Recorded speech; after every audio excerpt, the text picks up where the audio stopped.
Assalamualaikum warahmatullahi wabarakatuh. Let me introduce myself. My name is Krisnawati Ansar and I'm from Group 3. Kami akan membahas materi kami yaitu Peraturan Pemerintah Republik Indonesia nomor 74 tahun 2008. Peraturan Pemerintah tentang Guru Bab 1 Ketentuan Umum Pasal 1.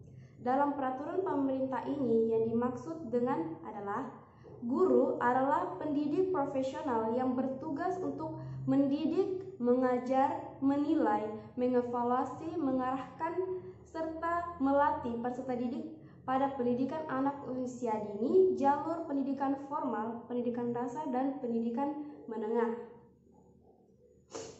Kualifikasi akademik adalah ijazah jenjang pendidikan akademik yang harus dimiliki oleh seorang guru sesuai dengan jenis jenjang dan satuan pendidikan formal di tempat penugasannya. Sertifikat pendidik adalah bukti formal sebagai pengakuan yang diberikan kepada guru sebagai tenaga profesional.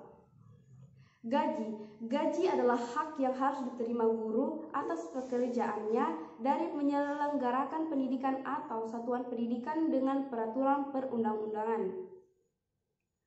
Guru tetap adalah guru yang diangkat oleh pemerintah daerah, penyelenggaraan pendidikan atau satuan pendidikan untuk jangka waktu paling singkat yaitu 2 tahun secara berkala di satuan pendidikan yang memiliki izin pendirian dari pemerintah atau pemerintah daerah. Bab 2. Kompetensi dan sertifikasi. Pasal 2. Guru wajib memiliki kualifikasi akademik, kompetensi sertifikat pendidikan, sehat jasmani dan rohani, serta memiliki kemampuan untuk mewujudkan tujuan pendidikan nasional.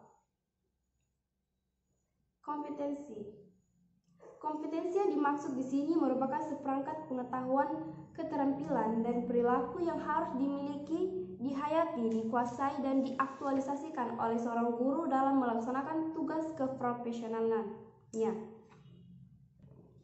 Di sini saya akan menjelaskan sedikit apa kompetensi yang harus dimiliki seorang pendidik atau guru menurut Peraturan Pemerintah Republik Indonesia Nomor 74 Tahun 2008.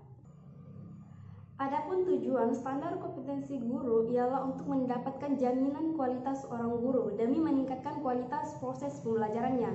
Dengan adanya standar ini, kompetensi guru, maka tujuan pembelajaran dapat mudah diterapkan dan sesuai dengan apa yang diharapkan.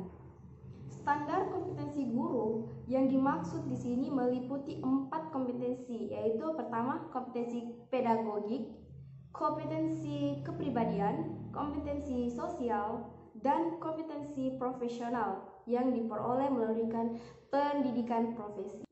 Yang pertama yaitu kompetensi pedagogik. Kompetensi pedagogik ini merupakan kemampuan pemahaman terhadap peserta didik, perencanaan serta pelaksanaan pembelajaran, evaluasi hasil belajar, dan pengembangan peserta didik untuk mengaktualisasikan berbagai potensi yang dimilikinya. Adapun kompetensi pedagogik ini meliputi beberapa hal, yaitu mengenal anak didiknya, menguasai teori-teori yang akan dibahas tentang pendidikan, bahan pembelajarannya, macam-macam teknik serta metode apa saja yang diterapkan, menyusun rencana pelaksanaan pembelajaran atau RPP, serta mengevaluasi proses dan hasil pembelajaran. Yang kedua yaitu kompetensi kepribadian. Kompetensi kepribadian ini ialah kemampuan individu atau personal yang mencerminkan kepribadian yang stabil, bijaksana, dewasa, berwibawa, dan dapat menjadi tauladan bagi peserta didiknya, serta memiliki akhlak yang mulia. Selanjutnya yaitu kompetensi sosial. Kompetensi sosial ini ialah kemampuan guru dalam melakukan komunikasi, baik itu tulisan, lisan, serta ataupun perbuatan kepada peserta didiknya.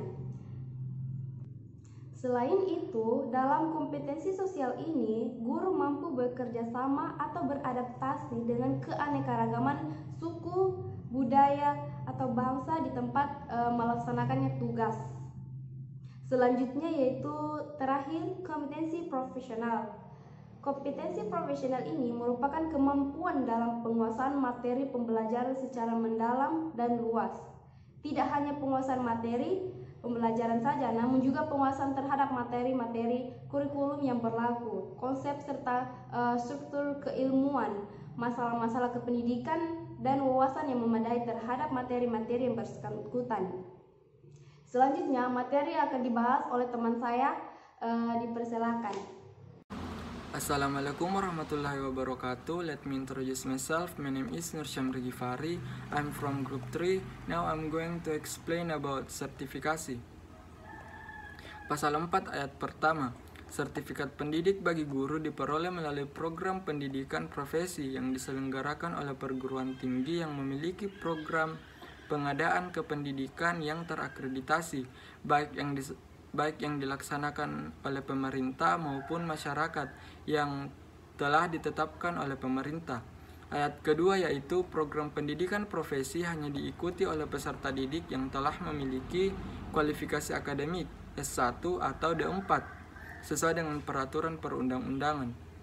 Pasal 5 ayat pertama yaitu kualifikasi akademik guru ditunjukkan dengan ijazah yang merefleksikan kemampuan yang dipersyaratkan bagi guru dalam melaksanakan tugas sebagai pendidik pada jenjang, jenis, dan satuan pendidikan atau mata pelajaran yang diampunya sesuai dengan standar nasional pendidikan. Ayat kedua yaitu kualifikasi akademik guru diperoleh melalui pendidikan tinggi program S1 atau D4 pada perguruan tinggi yang menyelenggarakan program pendidikan tenaga kependidikan atau program pendidikan non-kependidikan. Ayat ketiga yaitu kualifikasi akademik guru sebagaimana dimaksud pada ayat 2 bagi calon guru dipenuhi sebelum yang bersangkutan diangkat menjadi guru. Ayat keempat yaitu pendidikan sebagaimana dimaksud pada ayat 4 memperhatikan pelatihan guru dengan memperhitungkan satuan kredit semesternya atau pengalaman mengajar dengan masa bakti dan prestasi tertentu. Ayat kelima yaitu guru dalam jabatan yang mengikuti pendidikan dan uji kesetaraan baik yang dibiayai pemerintah daerah maupun biaya sendiri dilaksanakan dengan tetap melaksanakan tugasnya sebagai guru. Ayat keenam yaitu Menteri dapat menetapkan aturan khusus bagi guru dalam jabatan dalam memenuhi kualifikasi akademik atas dasar pertimbangan kondisi daerah khusus atau ketidakseimbangan yang mencolok antara kebutuhan dan ketersediaan guru menurut bidang tugas. Pasal 7 ayat pertamanya itu muatan belajar pendidikan profesi meliputi kompetensi pedagogik, kompetensi kepribadian, kompetensi sosial, dan kompetensi profesional. Ayat kedua yaitu bobot muatan belajar sebagaimana dimaksud pada ayat pertama disesuaikan dengan latar belakang pendidikan sebagai berikut. Untuk lulusan program S1 atau D4 kependidikan dititik beratkan pada penguatan kompetensi profesional. Dan untuk lulusan program S1 atau D4 non kependidikan dititik beratkan pada pengembangan kompetensi pedagogik. Ayat ketiga yaitu ketentuan lebih lanjut mengenai beban belajar sebagaimana dimaksud pada ayat pertama dan ayat kedua diatur dalam kerangka dasar dan struktur kurikulum oleh perguruan tinggi penyelenggara pendidikan profesi yang mengacu pada standar nasional pendidikan. Pasal 8 yaitu sertifikasi pendidik bagi calon guru harus dilakukan secara objektif, transparan, dan akuntabel. Pasal 10 ayat pertama yaitu sertifikat pendidik bagi calon guru dipenuhi sebelum yang bersangkutan diangkat menjadi guru. Ayat kedua yaitu calon guru yang tidak memiliki sertifikat pendidik sebagaimana dimaksud pada ayat 1 tetapi memiliki keahlian khusus yang diakui dan diperlukan dapat diangkat menjadi pendidik setelah lulus uji kelayakan. Ayat ketiga yaitu calon guru yang tidak memiliki sertifikat pendidik sebagaimana yang dimaksud pada ayat pertama tetapi diperlukan oleh daerah khusus yang membutuhkan guru dapat diangkat menjadi pendidik setelah lulus uji kelayakan. Pasal 11 yaitu sertifikat pendidik sebagaimana dimaksud dalam pasal 2 yang diperoleh guru berlaku selama yang bersangkutan melaksanakan tugas sebagai guru sesuai dengan ketentuan peraturan perundang-undangan. pasal 12 yaitu ayat pertama, guru dalam jabatan yang telah memiliki kualifikasi akademik S1 atau D4 dapat langsung mengikuti uji kompetensi untuk memperoleh sertifikat pendidik. Assalamualaikum warahmatullahi wabarakatuh. Nama saya Nila Rustan dan saya akan melanjutkan materi selanjutnya, yaitu bab ketiga hak, bagian ke-1, tunjangan profesi, pasal 15.